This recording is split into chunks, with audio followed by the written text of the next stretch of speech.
esta puerta. Y empecé a orar para que Dios tocara el corazón de mi esposo. Durante 2 años y medio he pasado momentos muy difíciles.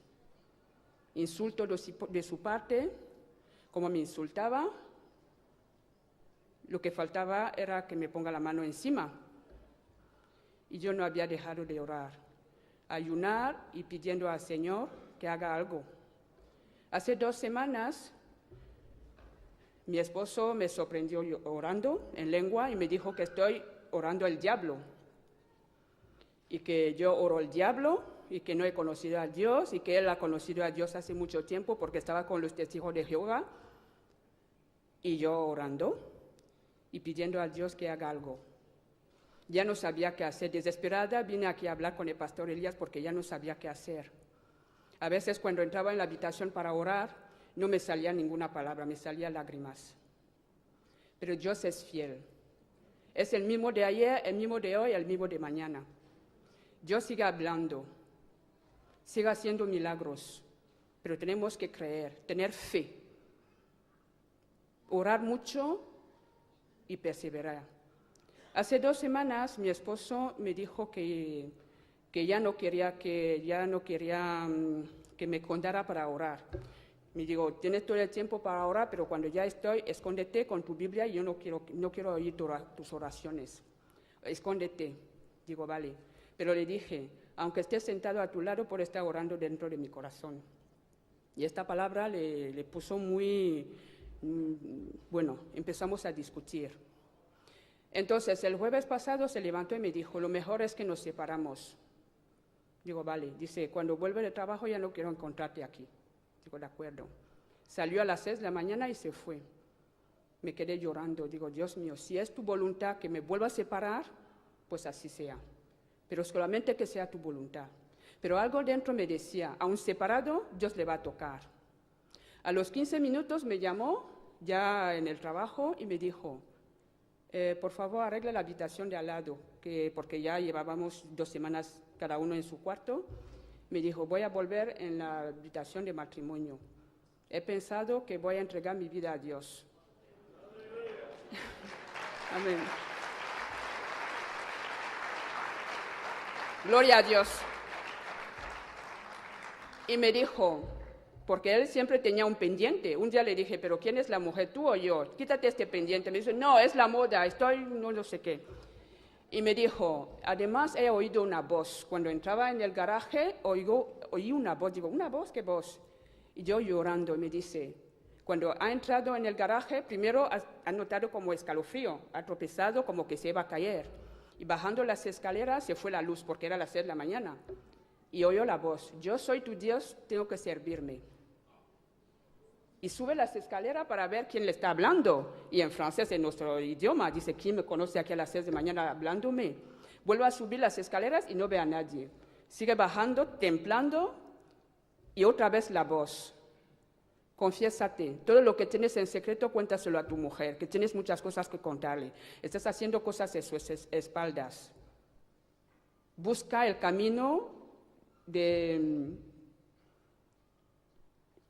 ¿cómo se llama esto? De salvación. Cogió el coche y me dijo, si fuera a las 11 o las 10 de la mañana podría tropezar a alguien con el coche porque no se controlaba. Llegó en el trabajo, mientras estaba cambiando, oyó la voz otra vez. Tienes que cambiar, tienes que dejar la ira, tienes que dejar esto. Y sus compañeros le preguntaban, ¿qué te pasa? ¿Estás bien? Dice, no estoy bien, pero voy a trabajar. Cuando llegó por la tarde, me contó todo. Estaba haciendo otras cosas que yo no sabía y Dios le había dicho, cuenta todo a tu esposa. Yo estaba dando las gracias a Dios. Le quiero decir, hermanos, si estás pasando el mismo momento, estás orando por un hijo, por una mujer, por tu mujer, por tu esposo, sigue. Yo 2 años y medio aguantando, ya no sabía qué hacer, desesperada. Pero dentro de mí decía, aunque pase el tiempo, Dios es fiel. Dios sigue hablando, Dios le ha hablado directamente, ya no era que la Biblia dice esto, no. Dios le ha dicho, soy tu Dios, te he creado y me tienes que servir. Y ayer se convirtió. y dijo que volverá a Betel y aquí se va a bautizar en el nombre de Jesús.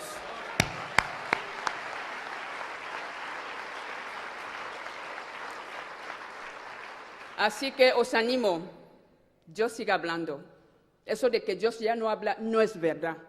Lo oyó directamente, ya no era su mujer, ya no eran los pastores que venían y decían, vete por ahí con tu Biblia, que déjame en paz, que yo tengo todo. Hablaba así. Desde ese momento está así, relajado, ya no es la misma persona. Y me dice, cariño, vamos a orar, vas a bendecir la mesa, que nunca hizo. Así que os animo.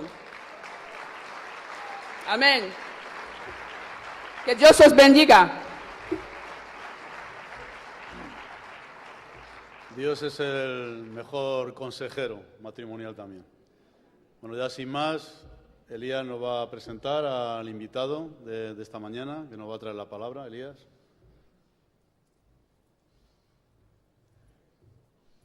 Pues Miriam, qué testimonio, de verdad.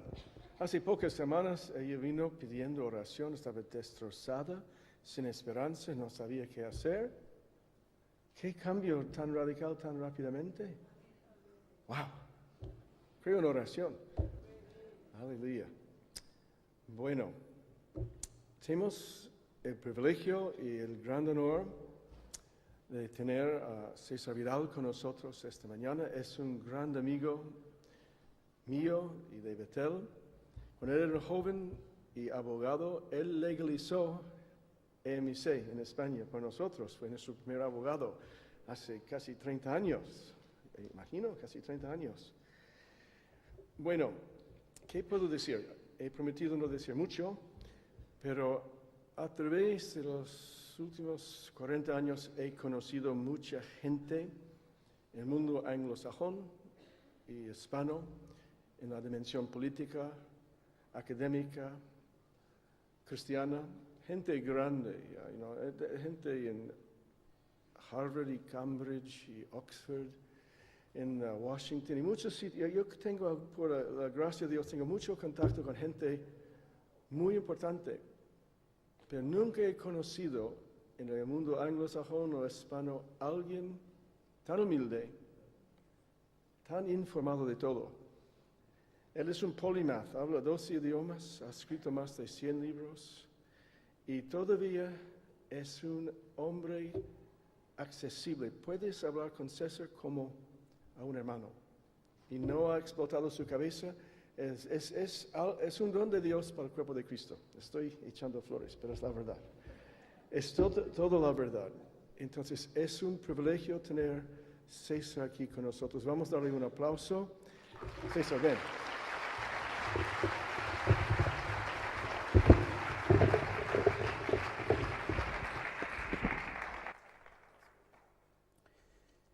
Esta es una de las razones fundamentales por las que no me gusta que me presenten. Dicen cosas que no me agrada oír y que me parecen muy generosas. Creo, Elías, que eres muy generoso conmigo y merecidamente generoso, pero no voy a dedicar un segundo más a esto. Esta mañana quisiera hablarles acerca del mensaje de Jesús. En apariencia, esto debería de ser algo fácil de conocer, debería de ser accesible a todo el mundo. Cualquier persona a la que le preguntaran cuál es el mensaje de Jesús en un país que se considera cultural e históricamente cristiano, como es el caso de España, tendría que tener una respuesta rápida y comprensible. Sin embargo, estoy convencido de que si en estos momentos saliéramos con un micrófono a la calle y paráramos a la gente que está circulando y le preguntáramos cuál es el mensaje de Jesús, oiríamos las cosas más notables.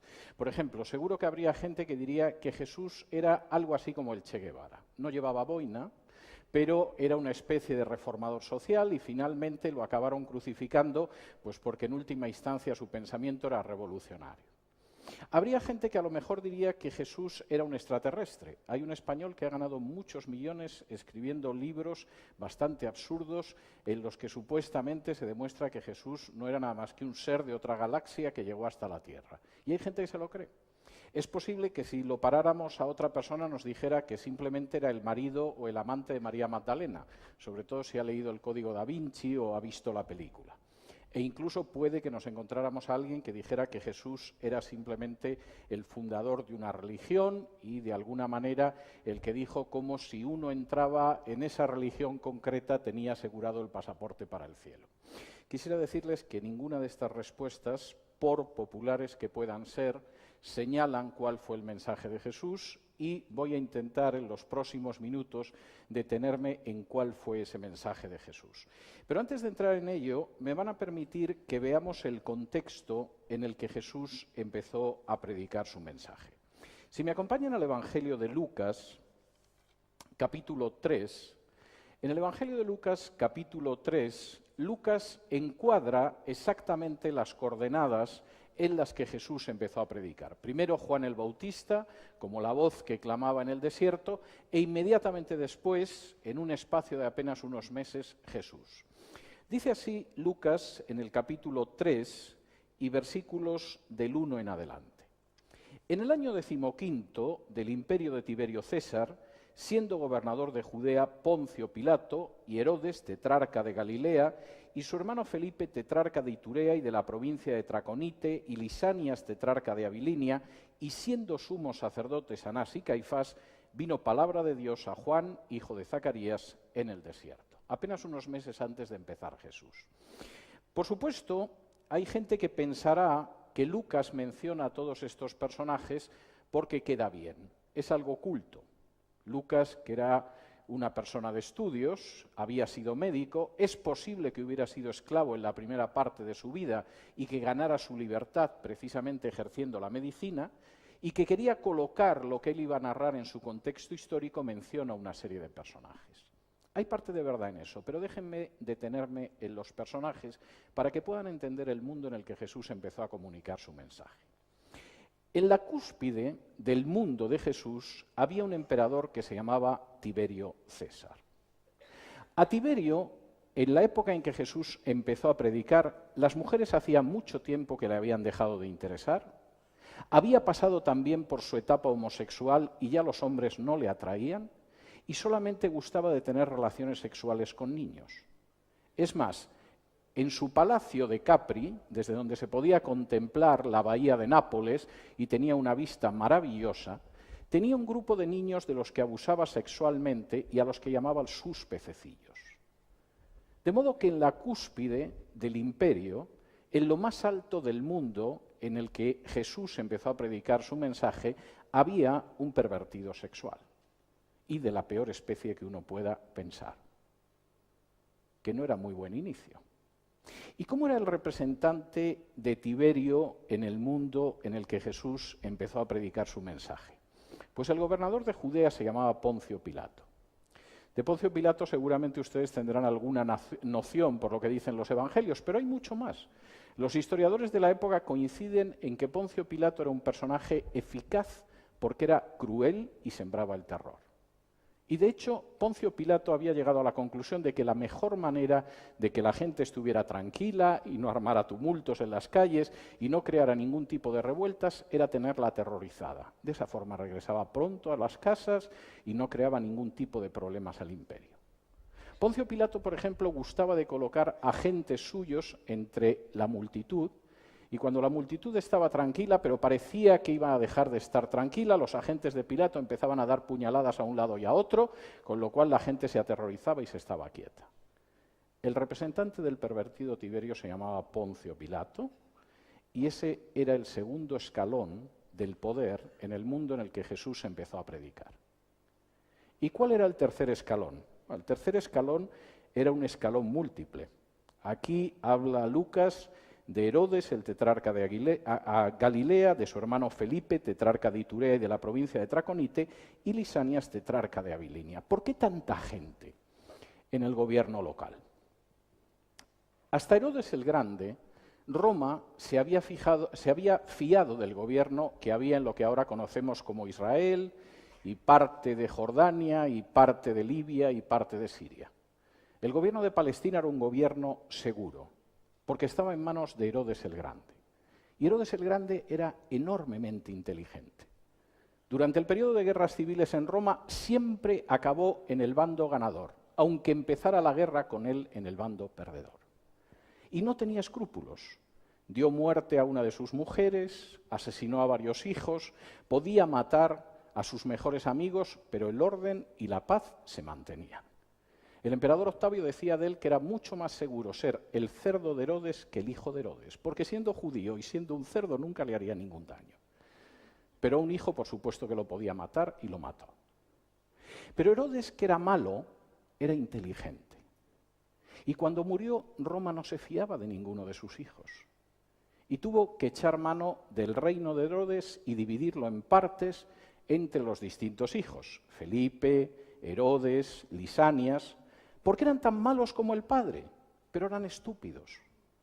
Y ninguno de ellos por sí solo podía gobernar donde había gobernado el padre. De modo que después de un degenerado sexual y de un personaje que aplicaba el terror de manera sistemática, venía una serie de gobernantes locales que eran malos y además idiotas. Y uno dice, bueno, en ese contexto al menos la gente encontraría consuelo en la religión.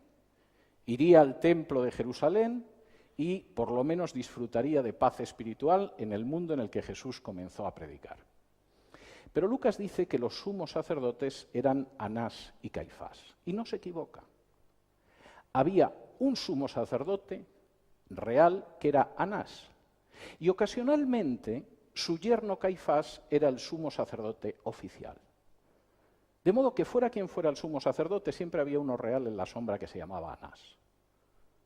¿Y cómo eran Anás y Caifás? Era tan claro que en el Talmud, cuando se habla de ellos, se dice que llevaban una banda de escoltas con bastones en Jerusalén y si de pronto el tráfico no estaba muy bien, los escoltas de Anás y Caifás empezaban a dar bastonazos para abrir paso. De modo que la gente, si quería consuelo espiritual y iba al templo, se podía encontrar a Anás y Caifás, que en palabras de Jesús habían convertido la casa de oración en una cueva de ladrones. Este era el mundo en el que Jesús empezó a predicar su mensaje. De modo que si ponen ustedes la televisión, o leen el periódico, o escuchan la radio, les parece que viven en un mundo donde los políticos no son lo mejor que podían ser, y los clérigos dejan mucho que desear, y la situación no es optimista. Evidentemente, los paralelos con el mundo en el que Jesús empezó a manifestar su mensaje son bastante claros, porque este era el mundo de Jesús. ¿Y cuál fue el mensaje de Jesús? Aparece recogido de manera sintética en el Evangelio de Marcos, capítulo 1, y vamos a leer 2 versículos y en ellos nos vamos a detener los próximos minutos. Acabo de darme cuenta de que no he mirado cuándo empecé, de modo que cualquiera sabe cuándo voy a terminar. Bien, en Marcos capítulo 1 y versículos 14 y 15, Marcos, escribiendo muy pocos años después de la crucifixión de Jesús, señala cuál era el mensaje inicial de Jesús, el que empezó a predicar desde el primer día. Dice así en Marcos capítulo 1 y versículos 14 y 15. Después que Juan el Bautista, fue encarcelado, Jesús vino a Galilea predicando el evangelio del reino de Dios, diciendo: el tiempo se ha cumplido, el reino de Dios se ha acercado, arrepentíos y creed en el evangelio. El mensaje de Jesús contenía 4 aspectos y voy a intentar detenerme en ellos brevemente en los próximos minutos. Primero, el tiempo se ha cumplido. Durante siglos, los judíos habían esperado una salvación que iba a proceder directamente de Dios. Lo habían esperado durante siglos y no se había producido. Es más, no solo es que no se había producido, lo que venían cada vez eran invasiones más violentas y más agresivas sobre el pueblo de Israel. Después de los asirios, que acabaron con el reino de Israel en el norte, vinieron los babilonios y arrasaron el reino de Judá en el sur, y cuando se produjo el regreso del destierro de Babilonia, siguieron llegando las invasiones, los persas, los griegos, los macedonios, los romanos, y aquello no tenía fin, la redención no se veía por ningún lado.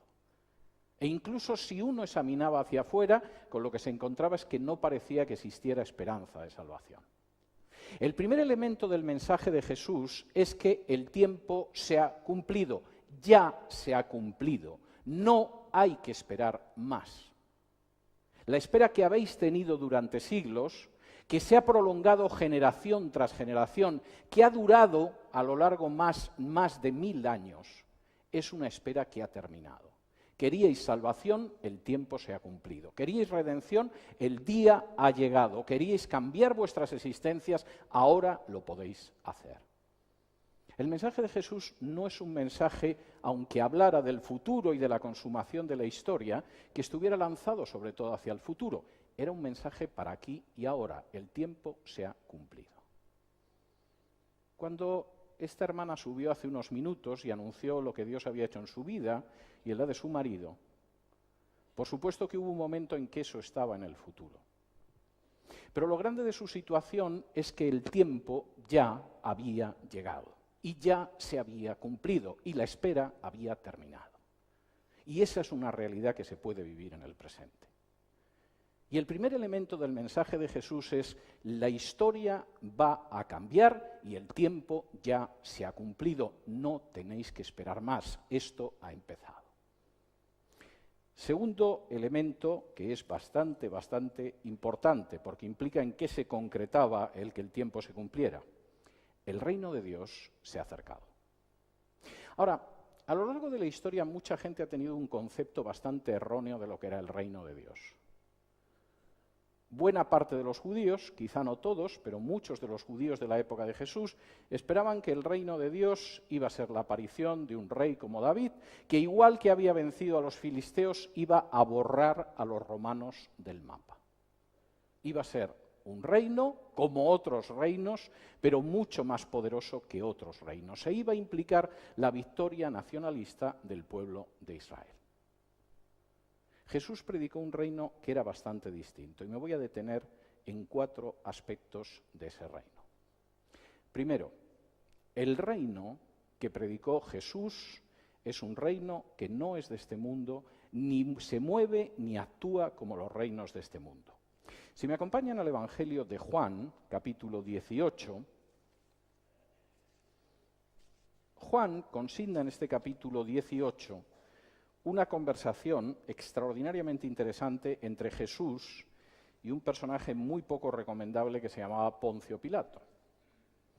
Y Poncio Pilato, que podía ser un personaje carente de escrúpulos, pero eso no quería decir que fuera estúpido ni que se cegara, cuando llevaron detenido a Jesús ante él, había piezas que no le encajaban y quería saber exactamente qué tipo de rey o de reino era aquel. Y dice así en Juan 18 y versículo 33. Entonces Pilato volvió a entrar en el pretorio y llamó a Jesús y le dijo: ¿eres tú el rey de los judíos? Y Jesús le respondió: ¿dices tú esto por ti mismo o te lo han dicho otros de mí? Pilato le respondió: ¿soy yo acaso judío? Tu nación y los principales sacerdotes te han entregado a mí. ¿Qué has hecho? Respondió Jesús: mi reino no es de este mundo. Si mi reino fuera de este mundo, mis servidores pelearían para que yo no fuera entregado a los judíos, pero mi reino no es de aquí. Le dijo entonces Pilato: ¿luego tú eres rey? Y respondió Jesús: tú dices que yo soy rey. Yo para esto he nacido y para esto he venido al mundo, para dar testimonio a la verdad. Y todo aquel que es de la verdad oye mi voz. Y le dijo Pilato: ¿qué es la verdad? El encuentro entre Jesús y Pilato en este momento es tremendo. Pilato sabe que si Jesús efectivamente es un rey, como son todos los reyes, su deber como representante del emperador es acabar con él. Porque ese rey habría incurrido en un delito de lesa majestas, de ofensa a la majestad del emperador Tiberio y tenía que morir. Y le pregunta: ¿es cierto que eres un rey? ¿Eres el rey de los judíos? Y él le dice: vamos a ver, Pilato, ¿esto me lo preguntas por ti mismo o te lo ha dicho alguien más? Y Pilato, muy ofendido, dice: oye, yo no soy un judío, no me quieras enredar. ¿Realmente eres rey o no lo eres? Y Jesús le dice: bueno, mi reino no es de este mundo. Si realmente mi reino fuera como los reinos de este mundo, ahora mismo en las calles correría la sangre porque mis seguidores estarían combatiendo por mí como harían los seguidores de cualquier rey de este mundo. Pero mi reino no es de este mundo. Y Pilato insiste y le dice: ¿luego eres rey? Y le dice: bueno, tú mismo te has dado cuenta de que yo soy rey y he venido para dar testimonio de la verdad. Y cuando Jesús dice esto, de pronto Pilato se queda pasmado dentro de su propia visión realista política y dice, ¿qué es la verdad? A saber qué será la verdad. Tratando con políticos, ¿cómo saber qué es la verdad? El reino de Dios no es un reino como otros. Y el anuncio de Jesús de su reino es tremendo. Pilato, te costaría mucho entenderlo, porque mi reino no es un reino como los reinos de este mundo. Los reinos de este mundo combaten entre sí. Los seguidores del rey están dispuestos a derramar la sangre de otros para salvar a su rey. Yo estoy aquí atado delante de ti. Mi reino no es de este mundo. Segundo, mi reino, diría Jesús, ya ha llegado. Se consumará al final de la historia, pero ya ha llegado. Si me acompañan ustedes al Evangelio de Mateo, capítulo 12,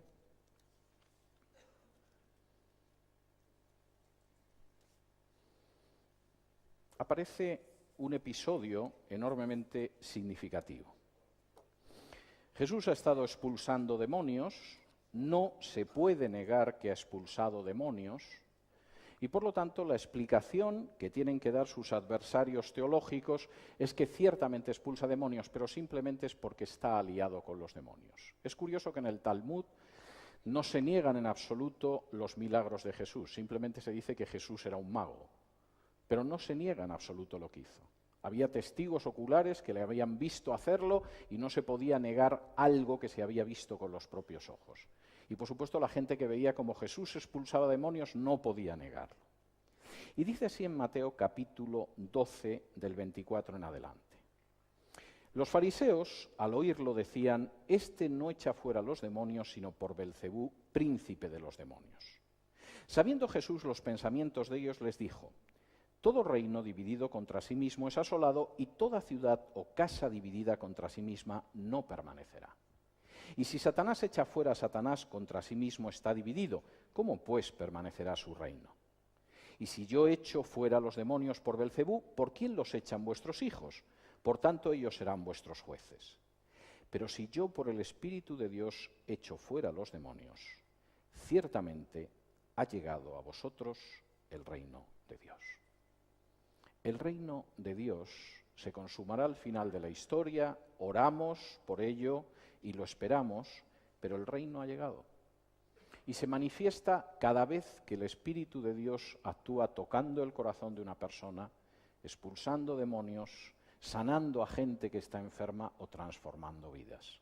No es algo que hay que esperar, aunque esperamos su consumación gloriosa. Es algo que se puede vivir y donde se puede entrar ahora mismo. ¿Y quiénes entran en el reino de Dios? Tercer punto. Es curioso porque Jesús decía cosas desconcertantes que incluso podían ser ofensivas. En este mismo Evangelio de Mateo, capítulo 21, Jesús hace una afirmación que no debió de gustar mucho a gente que la escuchó en ese momento. Jesús acaba de relatar la parábola de los dos hijos, como un hijo dijo que iba a obedecer a su padre pero no lo obedeció, y otro le dijo que no le iba a obedecer y le acabó obedeciendo, y Jesús concluye la parábola de la siguiente manera. Mateo 21 y versículo 31. ¿Cuál de los dos hizo la voluntad de su padre? Dijeron ellos, el primero, y Jesús les dijo, de cierto os digo que los publicanos y las rameras van delante de vosotros al reino de Dios. O literalmente, como dice en griego, están entrando antes que vosotros en el reino de Dios. ¿Qué tipo de reino es este donde gente que se dedicaba a extorsionar a los demás, como los publicanos o como las prostitutas, podían entrar antes que gente religiosa? ¿Qué gente podía entrar en el reino que predicaba Jesús? Pues la gente que era consciente de cómo era en realidad y no intentaba ocultarlo bajo capa de religiosidad o bajo proclamaciones de autojusticia, sino que realmente reconocía lo que era. Acompáñenme al Evangelio de Lucas, capítulo 18, donde Jesús describe las dos actitudes frente al reino. En Lucas, capítulo 18, Y versículos del 9 en adelante, Jesús describe dos actitudes, de las cuales una permite entrar en el reino y la otra no. Dice así Lucas 18 del 9 en adelante. A unos que confiaban en sí mismos como justos y menospreciaban a los otros, dijo también esta parábola. Dos hombres subieron al templo a orar. Uno era fariseo y el otro publicano. El fariseo, puesto en pie, oraba consigo mismo de esta manera. Dios, te doy gracias porque no soy como los otros hombres, ladrones, injustos, adúlteros, ni aun como este publicano. Ayuno 2 veces a la semana, doy diezmos de todo lo que gano. Mas el publicano, estando lejos, no quería ni aun alzar los ojos al cielo, sino que se golpeaba el pecho diciendo, Dios sé propicio a mí, pecador.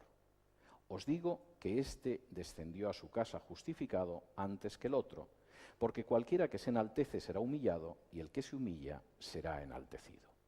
Jesús cuenta la historia de 2 personas que subieron al templo de Jerusalén a orar. En el caso de uno de ellos era un pecador público y notorio. Era un publicano, los publicanos colaboraban con el poder romano, se dedicaban a vaciar el dinero de la gente y, por supuesto, la gente los aborrecía. El otro era un fariseo, que por definición era un parush en hebreo, es decir, uno de los que buscaba ser espiritualmente puro. Y los dos entraron en el templo y comenzaron a dirigirse a Dios. El fariseo se colocó en primera fila. El publicano, por el contrario, prefirió colocarse al fondo del todo, no avanzar hasta el altar. Y el discurso del fariseo es extraordinario. Como dice Jesús, y es muy interesante, oraba consigo mismo. Hay gente que no ora hacia Dios, ora consigo mismo, ora hacia sí mismo. Está encantado de conocerse a sí mismo. Uno se imagina casi al fariseo diciendo, Dios, yo no soy como ese. Pongamos las cosas claras desde un principio. Yo no soy como otra gente. No soy un ladrón, no soy injusto, no soy adúltero y no soy como esa chusma que hay a la entrada del templo. De modo que pongamos bien las cosas desde un principio. Mira, no solo no soy como Él, Dios, es que yo hago cosas que van más allá de lo que tú pides. Por ejemplo, la Torá, la ley de Moisés, establece muy pocos ayunos a lo largo del año. Hay un gran ayuno, el día de Yom Kippur, el día de la expiación, alguno ayuno más. Yo ayuno 2 veces a la semana. Es más de lo que tú pides. La Torá establece un diezmo, que es un diezmo trianual y que tiene 3 destinos, etcétera, etcétera. Yo todo lo que gano lo diezmo y te lo doy. Estoy aquí porque sé que a ti te gusta tener a gente especialmente buena cerca.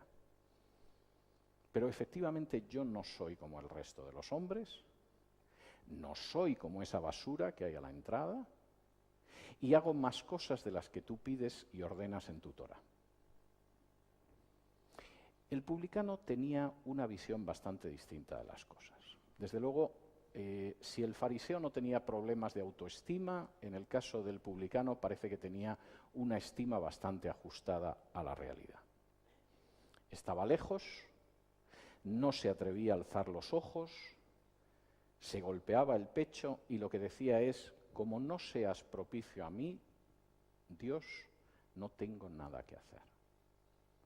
Sé de sobra que no tengo méritos propios, sé de sobra que no puedo ganar por mis obras el que me dejes entrar en tu reino, salvo que tú tengas piedad de mí, tengas misericordia de mí y me perdones, no tengo nada que hacer. Y Jesús dice, este personaje, que seguramente hubiera provocado una mirada repugnante de muchos y algún comentario de desprecio, bajó justificado. No fue el otro justificado. Y de hecho, la traducción Reina Valera aquí se equivoca porque el texto, en realidad, en griego os digo que este descendió a su casa justificado en lugar del otro. Si alguien quiere entrar en el reino, tiene que tener la idea clara de que no merece entrar en el reino. Y que efectivamente, a menos que sea consciente de su realidad espiritual, se quedará fuera del reino, por muy alta que sea la concepción que tenga de su vida espiritual, como pasaba con el fariseo. Si alguien quiere entrar en el reino, tiene que empezar reconociendo que ese es un regalo de Dios porque no merece entrar en el reino. Por cierto, este es un tema ideal de las parábolas de Jesús. Vayan ustedes una página atrás al capítulo 15 de Lucas, donde Jesús vuelve a relatar las dos actitudes que se tienen para entrar o quedarse fuera y excluirse del reino. Y está posiblemente en la parábola más conocida del Evangelio, en Lucas capítulo 15, que es esa parábola que la gente se empeña en llamar del hijo pródigo y que en realidad debería llamar de los dos hijos, y voy a intentar explicar por qué. En Lucas 15, desde el versículo 11, aparece una parábola que está dividida en dos actos. Todo esto a lo mejor les suena extraño, no crean que es una locura mía. Voy a intentar explicar por qué creo que es una parábola de dos hijos en dos actos, y es casi como la versión desarrollada de la parábola del fariseo y el publicano. Dice así en Lucas 15, del 11 en adelante. También dijo, un hombre tenía dos hijos, y el menor de ellos dijo a su padre, «Padre, dame la parte de los bienes que me corresponde», y le repartió los bienes. No muchos días después, juntándolo todo el hijo menor, se fue lejos a una provincia apartada, y allí desperdició sus bienes viviendo perdidamente. Y cuando todo lo hubo malgastado, vino una gran hambre en aquella provincia y comenzó a faltarle. Y se fue y se arrimó a uno de los ciudadanos de aquella tierra, el cual le envió a su hacienda para que apacentase cerdos. Y deseaba llenar su vientre de las algarrobas que comían los cerdos, pero nadie le daba. Y volviendo en sí dijo, «¿Cuántos jornaleros en casa de mi padre tienen abundancia de pan y yo aquí perezco de hambre? Me levantaré e iré a mi padre y le diré, Padre, he pecado contra el cielo y contra ti. Ya no soy digno de ser llamado tu hijo, hazme como a uno de tus jornaleros». Y levantándose vino a su padre, y cuando aún estaba lejos lo vio su padre, y fue movido a misericordia, y corrió y se echó sobre su cuello y le besó. Y el hijo le dijo, «Padre, he pecado contra el cielo y contra ti, ya no soy digno de ser llamado tu hijo». Pero el padre dijo a sus siervos, «Sacad el mejor vestido y vestidle, y poned un anillo en su mano y calzado en sus pies, y traed el becerro gordo y matadlo, y comamos y hagamos fiesta, porque este mi hijo muerto era y ha revivido, se había perdido y es hallado», y comenzaron a regocijarse. Y su hijo mayor estaba en el campo, y cuando vino y llegó cerca de la casa oyó la música y las danzas, y llamando a uno de los criados le preguntó qué era aquello. Él le dijo, «Tu hermano ha venido y tu padre ha hecho matar el becerro gordo por haberle recibido bueno y sano». Entonces se enojó y no quería entrar. Salió por tanto su padre y le rogaba que entrase, mas él respondiendo dijo al padre, «He aquí tantos años te sirvo, no habiéndote desobedecido jamás, y nunca me has dado ni un cabrito para gozarme con mis amigos. Pero cuando vino este tu hijo, que ha consumido tus bienes con rameras, has hecho matar para él el becerro gordo». Él entonces les dijo, «Hijo, tú siempre estás conmigo y todas mis cosas son tuyas. Mas era necesario hacer fiesta y regocijarnos, porque este tu hermano era muerto y ha revivido, se había perdido y es hallado». Jesús cuenta la historia de un padre que tenía dos hijos. Y de pronto el hijo pequeño, en un momento determinado, aprovechando cómo era la ley de la época, que permitía que los padres dieran la herencia a los hijos antes de morir, y a veces conservaban el uso y disfrute, el usufructo de la tierra, a veces no, pero lo podían pedir con antelación, le dijo, «Mira, papá, yo no le veo mucho horizonte a seguir viviendo aquí, de modo que vamos a partir la herencia, me liquidas mi parte en dinero y yo me voy». Y el padre, que parece que era muy comprensivo, aparte de ser un buen padre, efectivamente le dio el dinero. Y como con dinero se vive muy bien en todas partes del mundo, seguramente el hijo menor decidió marcharse a Miami o a alguno de esos sitios agradables y disfrutar de la parte de la herencia que le había correspondido con su padre. Y durante un tiempo le fue bien.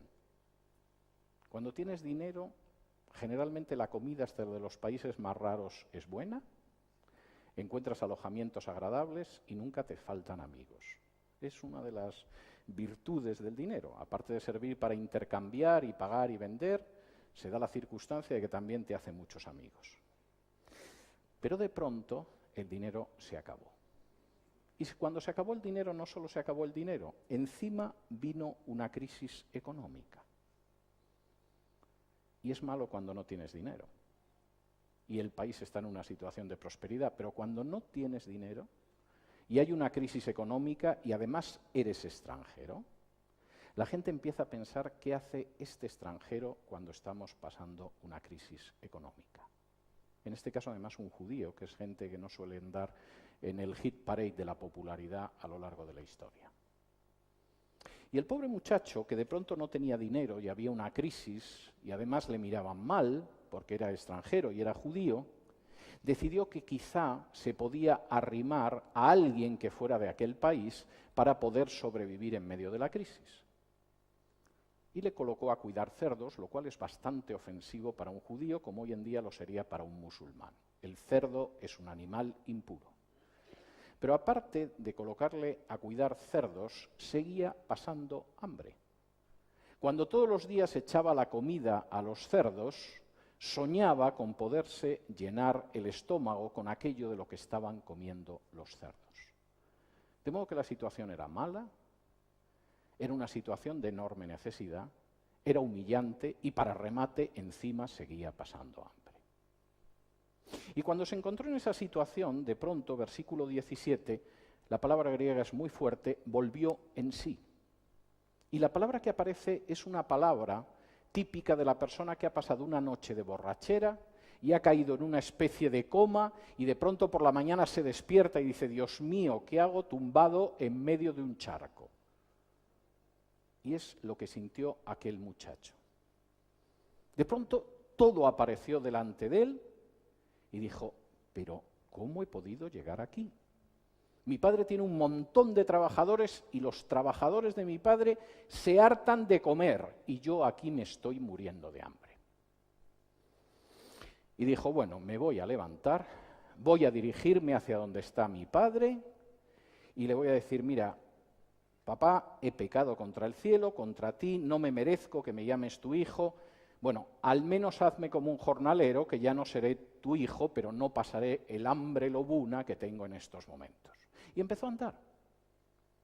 Hay muchos que se preguntan, que no se preguntan qué sucedió mientras iba caminando, pero lo cierto es que empezó a andar y seguramente se le fueron desgastando los zapatos y, por supuesto, no podía viajar nada más que caminando. Y después de días y noches llegó a donde vivía su padre. Fíjense en el detalle, porque se pasa por alto y es importante. Versículo 20. Cuando él estaba todavía lejos de la casa, su padre lo vio. Uno tiene la sensación de que su padre salía todas las tardes a la puerta de la casa y se ponía a mirar a lo lejos a ver si el hijo pequeño que se había marchado hacía mucho tiempo volvía algún día. Y que si efectivamente volvía, el primero que iba a ver al hijo que volvía era él. Y iba a correr inmediatamente a abrazar a su hijo.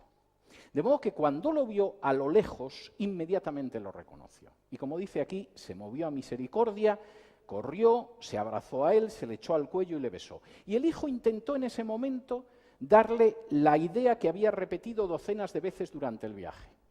Seguramente durante el viaje había estado diciendo, Padre, he pecado contra el cielo y contra ti, ya no soy digno de ser llamado tu hijo, hazme como un jornalero. Padre, he pecado contra el cielo y contra ti, no soy digno de ser llamado tu hijo, hazme como un jornalero. Padre, he pecado, que no se me olvide lo del cielo, lo del jornalero. Y seguramente había ensayado el mensaje docenas y docenas de veces. Pero si ustedes se fijan, no llega a terminarlo. El hijo empieza el mensaje y dice, Padre, he pecado contra el cielo y contra ti, ya no soy digno de ser llamado tu hijo. No llega a terminar el mensaje, hazme como un jornalero, porque el padre que le ha abrazado y le ha besado, inmediatamente llama a un siervo y dice, sacad el mejor vestido, porque va hecho un asco, y vestidle, ponedle un anillo en la mano, porque yo vuelvo a restaurarle como mi hijo, y calzadle, porque ha destrozado el calzado desde el sitio en el que vivía. Y vamos a traer un becerro gordo, y vamos a matarlo, y vamos a comer, y vamos a hacer una fiesta, porque estaba muerto y ha vuelto a vivir, porque se había perdido y ha sido hallado. Y todos se alegraron. Fin del primer acto. El hijo no merecía nada. Se confió en la bondad y el amor del Padre, y el Padre hizo mucho más de lo que nosotros podemos pensar, porque Dios es fiel, ¿verdad, Miriam? Y efectivamente así es. Fin del primer acto. Si quieres que tu Padre, contra el que has pecado igual que contra el cielo, te reciba, te restaure como un hijo, celebre que vienes a su casa y todos se alegren contigo, lo que tienes que hacer es volver y reconocer lo que has hecho. Fin del primer acto. Segundo acto. El padre tenía un hijo mayor, y por supuesto el hijo mayor, como el fariseo de la anterior parábola, tenía una enorme autoestima. Estaba trabajando en los campos y de pronto oyó que había un jolgorio, vio a un criado y le dijo, ¿qué pasa? Y el criado le dijo, bueno, ha vuelto tu hermano, tu padre se ha puesto muy contento y lo estamos celebrando todos. Y el hijo dice, yo no voy a entrar en esa fiesta. ¿Cómo voy a entrar en la fiesta con mi hermano? Y cuando el padre sale y le dice, pasa porque ha venido tu hermano, estamos muy contentos, le dice, no, mira, papá, no. Yo llevo sirviéndote toda la vida y no es fácil porque tú eres un miserable y un tacaño. Que no te lo he dicho hasta ahora, papá, pero ahora ya lo sabes. Yo he estado toda la vida obedeciéndote, te he servido, estoy esperando que me des un cabrito para celebrarlo con mis amigos. Te he servido porque yo soy bueno, papá, pero que sepas que eres como eres. Ahora viene este hijo tuyo que se ha gastado todo el dinero de la herencia con rameras. Pregunta, ¿cómo sabía que se lo había gastado con rameras? Si él hubiera tenido el dinero, ¿es que pensaba gastárselo de esa manera? Porque la parábola no lo dice en ningún momento. Pero él ya da por supuesto que su hermano se ha gastado el dinero con ese tipo de mujeres. Y después de que se ha gastado todo el dinero, vas y matas el becerro. ¿Pero esto qué es, papá? Fíjense que el segundo acto de la parábola acaba con las mismas palabras del primer acto. Mira, tu hermano estaba muerto y ha vuelto a la vida. Se había perdido y ha sido hallado. Ahora, ¿tú quieres entrar en la fiesta también o te vas a quedar fuera? El reino de Dios es así. Si en nuestro corazón lo que tenemos es la idea de que no somos como el publicano, o que no somos como este sinvergüenza que ha consumido sus bienes con rameras, o que no somos como la gente que llegó a Betel víctima de la droga o del alcohol o de cualquier otra cosa, no entraremos en el reino. Pero cualquiera que efectivamente reconoce hasta qué punto su vida ha sido un fracaso en muchos aspectos, hasta qué punto, si no fuera por el amor y la misericordia de Dios que nos abraza cuando regresamos a casa, no podríamos entrar. El reino es perdón y es una fiesta. El problema es que hay gente que está tan convencida de lo buena que es, que nunca entrará en la fiesta. Cuarto, el reino es lo más importante que uno puede buscar en esta vida. Acompáñenme al Evangelio de Mateo,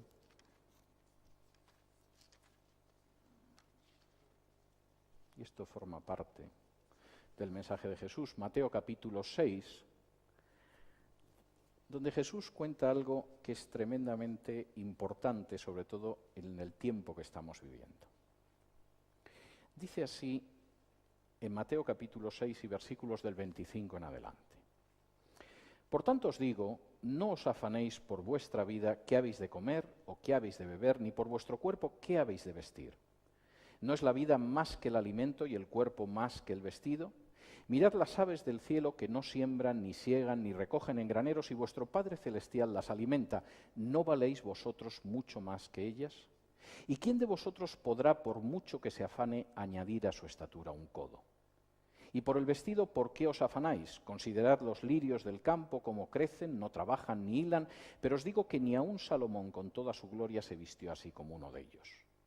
Y si la hierba del campo que hoy es y mañana se echa en el horno, Dios la viste así, ¿no hará mucho más a vosotros, hombres de poca fe? No os afanéis, pues, diciendo qué comeremos, o qué beberemos, o qué vestiremos, porque los gentiles buscan todas estas cosas. Pero vuestro Padre Celestial sabe que tenéis necesidad de todas estas cosas. Mas buscad primeramente el reino de Dios y su justicia, y todas estas cosas os serán añadidas. Jesús era enormemente realista a la hora de ver la naturaleza humana. No tenía una idea de que todos somos buenos, en el fondo todos tendemos a la bondad y si no existiera una sociedad que nos malea, nos querríamos mucho. No, Jesús conocía muy bien el corazón humano. Y conocía, por ejemplo, un problema que se llama ansiedad. Y conocí además cómo la ansiedad en no pocas ocasiones está motivada por preocupaciones económicas. Y empieza el versículo 25 diciendo no os afanéis, pero la palabra en griego es mucho más fuerte y podríamos traducir mucho mejor como no os dejéis llevar o no os dejéis aprisionar o no os dejéis atenazar por la ansiedad. ¿Y qué provocaría esa ansiedad? Pues muy sencillo, cuando uno ve las noticias sobre las últimas cifras del paro, o la manera en que cae la bolsa, o la forma en que se ha quedado sin trabajo el vecino del tercero, y de pronto uno piensa qué vamos a comer mañana, qué nos vamos a vestir y qué va a ser de mi familia. Y por supuesto cae en ansiedad. Y Jesús dice, vamos a ver, esta ansiedad es normal. Como dice el versículo 32, los gentiles, los que no tienen a Dios como Padre, se dejan llevar por la ansiedad y es lógico. Cuando uno ve la situación dice, ¿qué va a ser de mis hijos? ¿Cuánto tiempo voy a conservar mi puesto de trabajo? ¿O voy a cobrar una pensión algún día? Y es normal que la gente piense eso. Y Jesús dice, es lógico que los gentiles lo buscan, pero no es vuestro caso. ¿Por qué? Primero, porque se supone que vosotros pensáis. Yo sé que hay gente que piensa que el hecho de ser creyente es incompatible con pensar. Yo pienso exactamente todo lo contrario. La Biblia está llena de llamamientos a pensar y reflexionar. Y Jesús dice, pensad un momento, paraos un momento. Yo sé que en este mundo todo el mundo va con mucha prisa y como va con tanta prisa no piensa y lo único que siente es angustia y ansiedad y preocupación. Pero paraos un momento. Mirad las flores del campo. Tiene un aspecto estupendo. Christian Dior no las vestiría igual. ¿Valéis más que una flor o pensáis que valéis menos que una flor que es muy hermosa durante unas horas pero inmediatamente se ha marchitado? Si pensáis que valéis más que una flor, por muy hermosa que sea, Dios os vestirá mejor que esa flor. Mirad los pájaros. Son bonitos, pero ¿quién pensaría que un pájaro vale más que un ser humano? Si Dios cuida de esos pájaros, vuestro Padre cuidará de vosotros porque sois más importantes que un pájaro. Yo no consigo acabar con las hormigas del cuarto de baño de mi casa. Esta es una realidad, no estoy bromeando. He hecho todo lo posible, hace más de un año que decidí que me declaraba derrotado en la guerra contra las hormigas y cuando estoy en el cuarto de baño y salgo de la ducha las veo que se mueven. Las hormigas, y espero que no tomen ustedes esto como una muestra de soberbia, tienen mucho menos valor que yo, o que cualquiera de ustedes. Si realmente Dios consigue que las hormigas sobrevivan así, a pesar de la tenacidad de mis ataques durante cerca de un año, esto significa que nos va a cuidar también.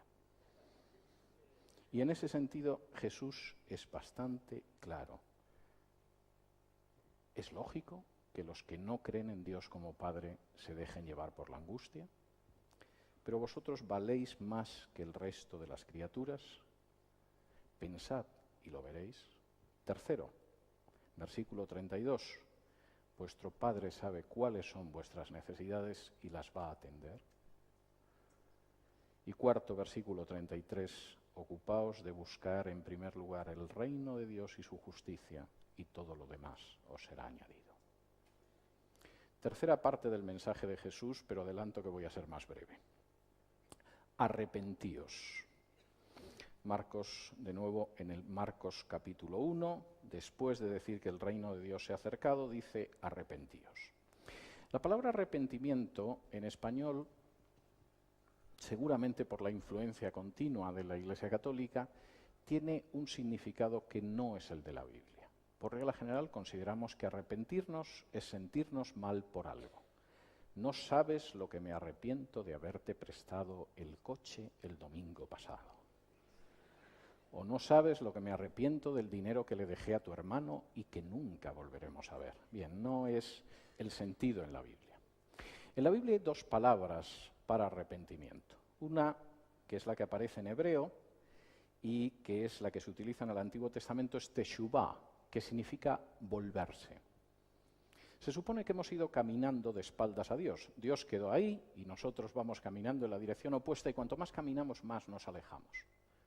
Pero cuando se produce la teshuvá, giramos y empezamos a caminar acercándonos cada vez más a Dios. La otra palabra es metanoia, que es la que utiliza aquí Marcos. Implica un cambio de mente de arriba a abajo. Si creéis que efectivamente el tiempo ha llegado y que se puede entrar en el reino, volveos a Dios y cambiad vuestra mente, porque es la única manera de que podáis actuar de manera sincronizada con lo que está sucediendo. Si me acompañan a Lucas capítulo 13, aparece precisamente una afirmación de Jesús muy clara en este sentido. Dice así en Lucas 13, y es un pasaje que a veces se desconoce el contexto y no se ve con toda la fuerza que tiene, pero voy a detenerme en él. Dice así en Lucas 13, versículos del 1 en adelante. En este mismo tiempo estaban allí algunos que le contaban acerca de los galileos cuya sangre Pilato había mezclado con los sacrificios de ellos. Respondiendo Jesús les dijo: ¿pensáis que estos galileos, porque padecieron tales cosas, eran más pecadores que todos los galileos? Os digo, no. Antes, si no os arrepentís, todos pereceréis igualmente. O aquellos 18 sobre los cuales cayó la torre en Siloé y los mató, ¿pensáis que eran más culpables que todos los hombres que habitan en Jerusalén? Os digo, no.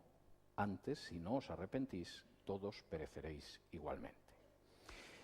En aquel momento se acercan unas personas a Jesús y le dicen: oye, mira, bajaron unos galileos a Jerusalén, fueron a ofrecer sacrificios en el templo, y como ya conoces el tipo de canalla que es Poncio Pilato, que lo que le gusta es tener controlada a la gente por el terror, introdujo unos agentes entre los galileos, y de pronto los agentes de Pilato empezaron a dar cuchilladas, y la sangre del sacrificio de los galileos se mezcló con la sangre de los propios galileos.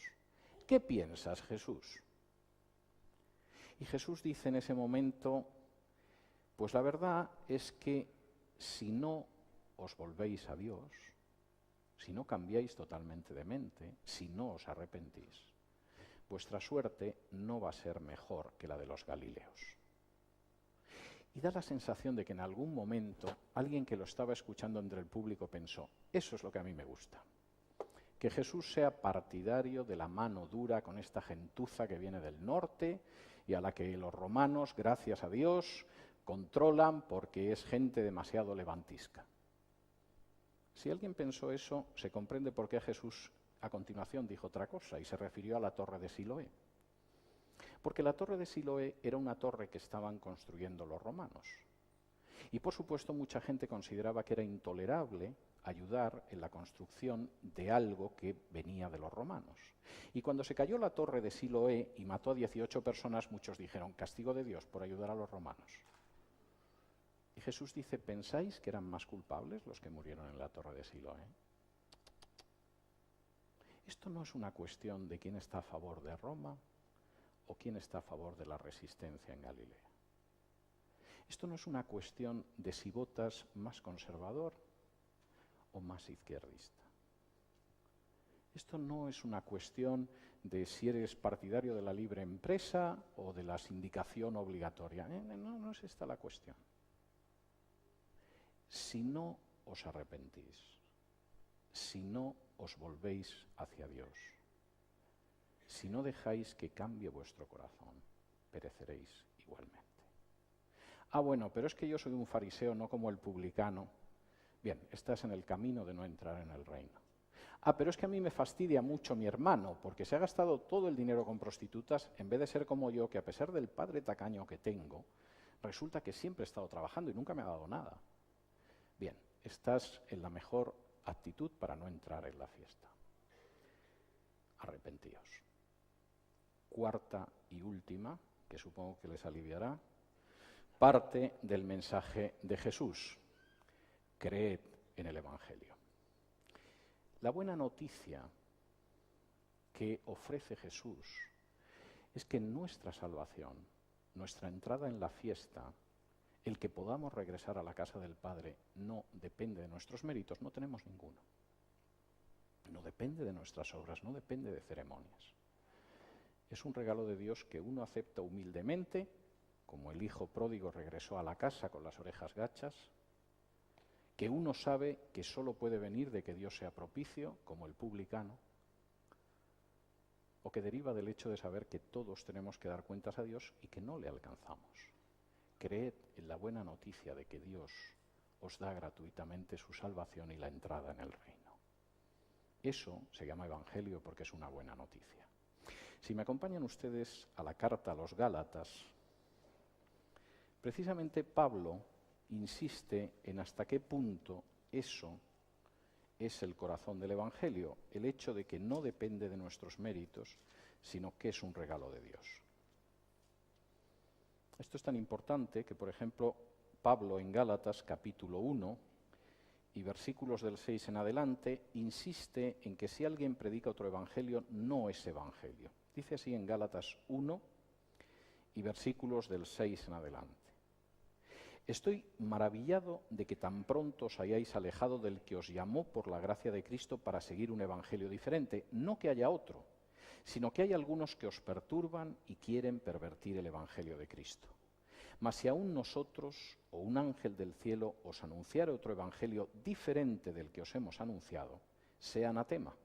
Como antes hemos dicho, también ahora lo repito, si alguno os predica diferente evangelio del que habéis recibido, sea anatema.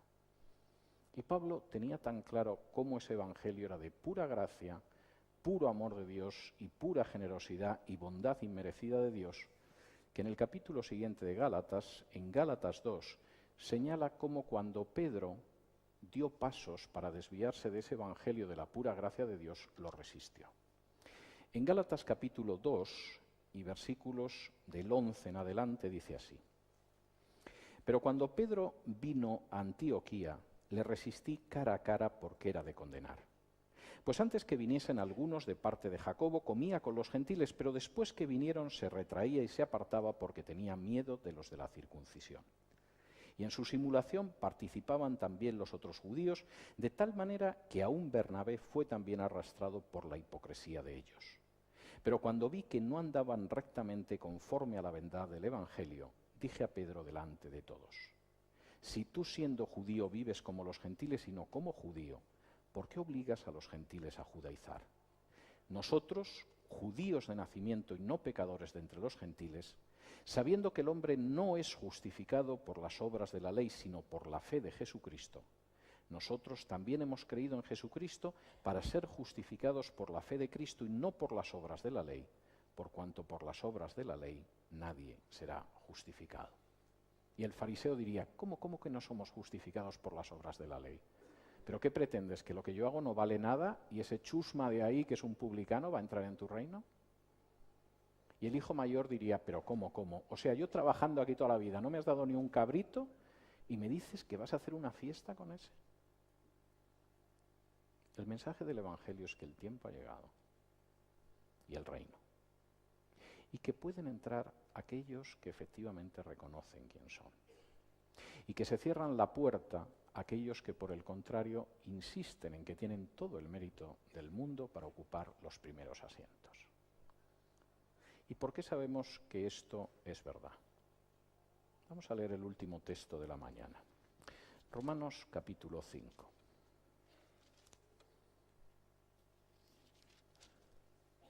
Y por cierto, ¿por qué sabemos que esto es verdad o cómo sabemos que usted no nos está engañando? Bien, fíjense lo que dice Romanos 5 del versículo 1 en adelante. Pablo ha estado explicando cómo todos somos culpables ante Dios, cómo no podemos salvarnos por nuestras propias obras, cómo Cristo murió en nuestro lugar y podemos aceptar por fe su sacrificio y ser salvos. Y entonces recapitula todo esto y escribe lo siguiente a partir del versículo 1. Justificados pues por la fe, tenemos paz para con Dios por medio de nuestro Señor Jesucristo, por quien también tenemos entrada por la fe a esta gracia en la cual estamos firmes y nos gloriamos en la esperanza de la gloria de Dios. Y no solo esto, sino que también nos gloriamos en las tribulaciones, sabiendo que la tribulación produce paciencia. Y la paciencia prueba, y la prueba esperanza. Y la esperanza no avergüenza, porque el amor de Dios ha sido derramado en nuestros corazones por el Espíritu Santo que nos fue dado. Y cuando llega a ese punto Pablo, parece que hay una voz que le dice, un momento, Pablo. Vamos a ver, un momento, Pablo. ¿Qué es esto de justificados por la fe? Tenemos paz con Dios y además por la entrada de la fe tenemos entrada a la gracia y además nos gloriamos en la esperanza y si hay tribulaciones nos gloriamos en las tribulaciones y la tribulación produce paciencia y la paciencia prueba y la prueba esperanza y la esperanza no avergüenza. Pablo, ¿qué estás fumando últimamente? Es decir, todo este desarrollo de cosas que tú vas diciendo, mira, Pablo, esto es simplemente zumo de coco, ¿eh? Tú te pones a pensar, porque no tienes otra cosa que hacer, que debe ser lo que pasa con los apóstoles, y se te ocurren estas cosas que suenan bien, pero esto es un disparate. ¿Cuál es la base de esto, Pablo? Esto es autosugestión. Y Pablo dice en el versículo 6, esto es verdad, porque Cristo, cuando aún éramos débiles, a su tiempo murió por los impíos. Ciertamente apenas morirá alguno por un justo, con todo pudiera ser que alguno osara morir por el bueno. Mas Dios muestra su amor para con nosotros, en que siendo aún pecadores, Cristo murió por nosotros. Pues mucho más, estando ya justificados en su sangre, por él seremos salvos de la ira. Porque si siendo enemigos fuimos reconciliados con Dios por la muerte de su Hijo, mucho más, estando reconciliados, seremos salvos por su vida. Pablo responde con algo que es enormemente importante. Esto no es mi razonamiento filosófico. No estoy en la celda de un monasterio medieval y me dedico a pensar en cosas interesantes y elevadas acerca de la esencia de Dios. Y no soy un personaje que me dedico a practicar el yoga y de pronto he tenido una iluminación, como le sucedió a Shakyamuni siglos antes de Cristo, y entonces he visto todo esto. Esto no es fruto de mi forma de pensar, de mi naturaleza o de mi especial inteligencia. Yo me estoy refiriendo a un hecho histórico. Y ese hecho histórico es que Jesús murió en la cruz. Y no murió por el hecho de que fuéramos buenos o nos lleváramos bien con él. En términos humanos, el ser humano no está dispuesto a dar su vida por casi nadie.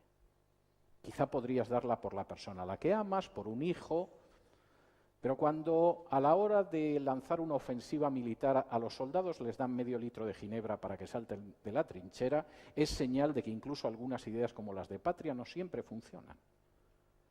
Por regla general, nuestro instinto de conservación nos dice que morir es una estupidez.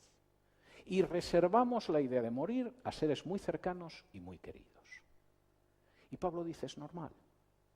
Pero todos nosotros éramos enemigos de Dios. Todos nos habíamos ido de la casa de Dios, como el hijo pródigo. Todos en realidad éramos personajes como el publicano. Y sin embargo, Jesús murió por nosotros. Y eso no es una construcción mental. Y la gente que clavó a Jesús en la cruz, y el centurión que le traspasó con una lanzada, y la gente que recogió el cadáver y lo depositó en la tumba, sabe que aquello no fue una construcción mental. La prueba de que efectivamente el tiempo se ha cumplido y el reino se ha acercado y estamos llamados a entrar en el reino y podemos creer en la buena noticia, es que Cristo, a pesar de ser nosotros enemigos, murió por nosotros. Creed en la buena noticia, porque hoy es el día de la salvación, diría Pablo. Este es el mensaje de Jesús. No es un movimiento político, no es la creación de una jerarquía religiosa, no es una religión, no es una sucesión de ceremonias o prácticas, es una nueva vida. Es una nueva vida que puede empezar para todo el que se da cuenta de que el tiempo se ha cumplido. Que puede empezar para todo aquel que se da cuenta de que el reino se ha acercado, para todo aquel que se vuelve a Dios y decide entrar en la fiesta reconociendo que efectivamente no tiene ningún derecho, ningún mérito ni ninguna razón para poder entrar en esa fiesta. Y la razón y la demostración clara de ello es que Jesús moriría en la cruz y se levantaría de la tumba para sellarlo. Vamos a orar. Padre nuestro, te damos muchas gracias por estar aquí esta mañana, por tener la posibilidad de escuchar testimonios de vidas que tú has cambiado, porque nos podemos dirigir a ti, porque podemos estudiar las Escrituras, porque podemos alabarte. Te damos muchas gracias por el mensaje de Jesús, porque sabemos que el tiempo se ha cumplido y ahora mismo la salvación está abierta para cualquiera. Te damos gracias también porque además tu reino se ha acercado. Te damos gracias, Padre, también por el hecho de que ese reino y la búsqueda de ese reino y de su justicia es lo más importante y todo lo demás se nos dará por añadidura. Te damos gracias por la posibilidad de volvernos a ti y regresar a ti y a tu casa y celebrar tu fiesta de la misma manera que aquel hijo pródigo. Y te damos gracias por esa buena noticia de salvación que arranca de la cruz de Jesús. Te lo agradecemos todo en el nombre de tu Hijo Jesús.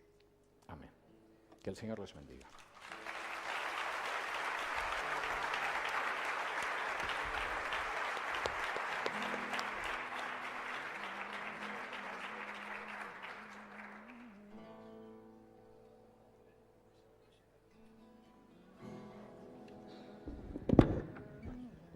Vamos a ponernos de pie todos.